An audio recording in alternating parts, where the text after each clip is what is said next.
నమస్తే నా పేరు doctor Bhavya senior consultant in Sneha homeopathy ఈ రోజు మనము హెడేక్ గురించి మాట్లాడుతున్నాము హెడేక్స్ లో మనకు చాలా వెరైటీస్ ఆఫ్ హెడేక్ ఉంటది సో ఈ రోజు మనము first migraine headache okay so migraine headache అనేది మనకు యూజువల్లీ ఫీమేల్స్ లో ఎక్కువ కనిపిస్తూ ఉంటది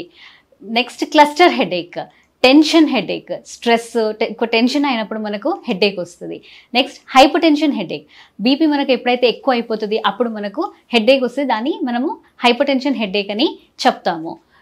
ఇప్పుడు మనము మైగ్రేన్ హెడేక్ గురించి ఎక్కువ తెలుసుకుందాం మైగ్రేన్ హెడేక్లో మనకు బేసికలీ కాజెస్ వచ్చేసి కారణాలు మనకు ఎక్కువ స్ట్రెస్ ఉన్నప్పుడు టెన్షన్ ఉన్నప్పుడు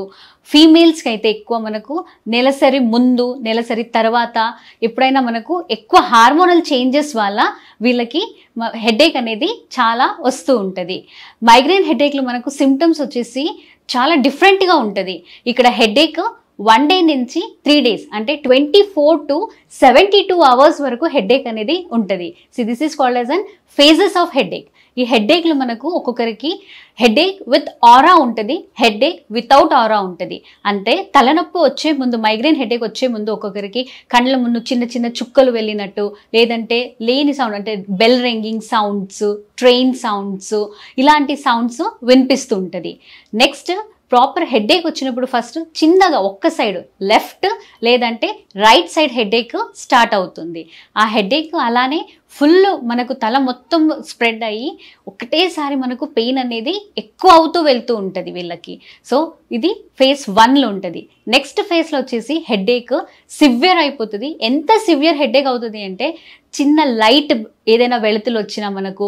చిన్న సౌండ్ అయినా ఇంట్లో వాళ్ళు ఇరిటేట్ అవుతారు అంటే తట్టుకోలేరు అనమాట వాళ్ళని వాళ్ళే ఒక చీకటి రూమ్లో సౌండ్ లైట్ ఏది రాకుండా ఉన్న రూమ్లో వెళ్ళి లాక్ చేసుకుంటారు ఇది మనది సెకండ్ ఫేజ్ థర్డ్ ఫేజ్లో వచ్చేసి మనకు పేషెంట్స్ వామిటింగ్ అంటే అందరికీ ఉంటుందని లేదు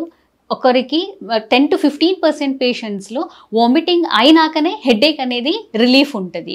ఈ మొత్తం టోటల్ మనకు 24 to 72 hours లోపల ఈ మొత్తం సిమ్టమ్స్ అనేది కనిపిస్తూ ఉంటుంది సో పేషెంట్స్ ఇక్కడ చాలా నొప్పితో బాధపడుతూ ఉంటారు ఆలోపతి టాబ్లెట్స్ మీరు ఎంత వాడినా ఏది వాడినా రిలీఫ్ అనేది చాలా టెంపరీలో ఉంటుంది మీరు హోమియోపతిలో కరెక్ట్ కాన్స్టిట్యూషనల్ సిమిలిమం రెమెడీ తీసుకుంటే పర్మనెంట్ క్యూర్ కూడా ఉంటుంది మీరు డాక్టర్ని కన్సల్ట్ అయ్యి పర్టికులర్గా లెఫ్ట్ సైడ్ హెడేకా రైట్ సైడ్ హెడేకా ఎట్లా ఆరా ఉందా మీకు ఏ టైంలో ఎక్కువ అవుతుంది during menses after menses before menses ఇవన్నీ సిమ్టమ్స్ని మనం తెలుసుకొని మన దగ్గర స్పైజీలియా శాంగ్విన్యూరియా ఇంకా చాలా మంచి హోమియోపతి మెడిసిన్స్ అనేది ఉంటుంది మీరు డాక్టర్ని కన్సల్ట్ అయ్యి ఈ మెడిసిన్స్ని వాడొచ్చు నెక్స్ట్ కొన్ని జాగ్రత్తలు అంటే మనకు మెడిసిన్స్తో పాటు ఒక్కొక్కసారి మనము ఎక్కువ టెన్షన్ స్ట్రెస్ ఇలాంటివి ఉన్నాయంటే కొంచెం తగ్గించుకోండి హార్మోనల్ వైస్ వచ్చిందంటే కొంచెం ఫుడ్ డయట్ ఇలాంటివి మనం మెయింటైన్ చేసుకొని మంచిగా వీటన్నిటిని కలుపుకొని మనము ఈ మైగ్రేన్ నుంచి కంప్లీట్ క్యూర్ మీరు హోమియోపతిలో పొందొచ్చు థ్యాంక్ యూ